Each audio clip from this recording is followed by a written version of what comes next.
Hey there everybody, we're back again doing the lessons of A Course in Miracles, and today we are doing lesson 200. And the spotlight is shining brightly down here on the Truman Show today. It's a really beautiful summer day. I did not get a whole lot of sleep last night. I transitioned my cat over to my friend's house, my friend Marcel, where the chicken died, if you all remember that episode last weekend, I think. And I was really concerned because she said she hadn't seen him in a couple days because he was outside, and I was worried that he hadn't eaten. So I called him and he came, and I don't know, he felt a little weak and a little lethargic. So a few hours later, I decided to take him to the emergency room. I've never done that before at an animal hospital, and I met the most beautiful, loving people. It was wonderful. But thinking about the lesson yesterday, I'm not my body, I am free, I was trying to send that energy to the cat, and hopefully the cat will reflect back to me that, we're not our bodies and we're free, and help me let go of my worry and my fear. And it turns out he's okay. He's just a little tired, and everything was fine. So anyway, today we're going to talk about another concept that is hopefully going to be a less eventful day for me. The focus of today is there is no peace except the peace of God. Seek you no further. You will not find peace except the peace of God. Accept this fact and save yourself the agony of yet more bitter disappointments, bleak despair, and sense of icy hopelessness and doubt. Seek no further. There is nothing else for you to find except the peace of God, unless you seek for misery and pain. This is the final point to which each one must come at last, to lay aside all hope of finding happiness where there is none, of being saved by what can only hurt, of making peace of chaos, joy of pain, and heaven out of hell. Attempt no more to win through losing, nor die to live. You cannot but be asking for defeat. Yet you can ask easily for love, for happiness, and for eternal life in peace that has no ending. Ask for this, and you can only win. To ask for what you have already must succeed. To ask that what is false can be true will only fail. Forgive yourself for vain imaginings, and seek no longer what you cannot find. For what could be more foolish than to seek and seek and seek again for hell, when you have but to look with open eyes to find what heaven lies before you, through a door that opens easily welcome to you. Come home. You have not found your happiness in foreign places and in alien forms that have no meaning to you, though you sought to make them meaningful. This world is not where you belong. You are a stranger here, but it is given you to find the means whereby the world no longer seems to be prison house or jail for anyone. Freedom is given you, where you beheld but chains and iron doors. But you must change your mind about the purpose of the world if you would find escape. Another reminder all the time that it's our minds that have to be changed, not the people around us, not the world around us, our minds. You will be bound till all the world is seen by you as blessed, and everyone made free of your mistakes and honored as he is. You made him not, no more yourself, and as you free the one, the other is accepted as he is. What does forgiveness do? In truth, it has no function and does nothing, for it is unknown in heaven. It is only hell where it is needed and where it must serve a mighty function. Is not the escape of God's beloved Son from evil dreams that he imagines, yet believes are true, a worthy purpose? The answer is yes, I believe. Is not, I don't know, okay.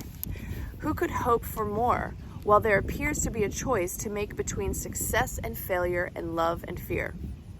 There is no peace except the peace of God, because he has one Son who cannot make a world in a position to God's will and to his own, which is the same as his. What could he hope to find in such a world? It cannot have reality because it never was created. It is here that he would seek for peace. Or must he see that, as he looks on it, the world can but deceive, yet can learn to look on it another way and find the peace of God. Peace is the bridge that everyone will cross to leave this world behind, but peace begins within the world perceived as different and leading from this fresh perception to the gate of heaven and the way beyond. Peace is the bridge that everyone will cross to leave this world behind. Oh, that sounds really good. But peace begins with the world perceived as different, I guess this world, the Truman Show as I called it, and leading from this fresh perception to the gate of heaven and the way beyond. Peace is the answer to conflicting goals, to senseless journeys, frantic, vain pursuits, and meaningless endeavors. Now the way is easy, sloping gently toward the bridge where freedom lies within the peace of God. Let us not lose our way again today. We go to heaven and the path is straight. Only if we attempt to wander can there be delay and needless wasted time on thorny byways. God alone is sure, and he will guide our footsteps. He will not desert his son in need, nor let him stray forever from his home. The Father calls, and the Son will hear. And that is all there is to what appears to be a world apart from God, where bodies have reality. Now is there silence. Seek no further. You have come to where the road is carpeted with leaves of false desires, fallen from the trees of hopelessness you sought before. Now are they underfoot, and you look up and on toward heaven, with the body's eyes, but serving for an instant longer now. Peace is already recognized at last, and you can feel its soft embrace surround your heart and mind with comfort and with love. Today we seek no idols. Peace cannot be found in them. The peace of God is ours, and only this will we accept and want. Peace be to us today, for we have found a simple, happy way to leave the world of ambiguity and to replace our shifting goals and solitary dreams with single purpose and companionship. For peace is union, if it be of God. We seek no further. We are close to home and draw still nearer every time we say, there is no peace except the peace of God, and I am glad and thankful it is so. All right, there is no peace except the peace of God. Let's see what a year of forgiveness has to say about lesson 200. You are blessed beings indeed. I am that one you know as Jesus. Have you not noticed that the older you get, the more tired you get, and the less interested in the world you become? Those energetic years of youth soon pass away as you trudge through your 20s with broken hearts and broken bank accounts. You head into your 30s convinced that the next phase of your program will make you happy. The house, the children, family, mortgage, debt, and 40-hour work week. All these things build up into what you would consider a midlife crisis, but it is what we on this side consider a great burst for freedom. Many of you come to these teachings in your 40s or 50s.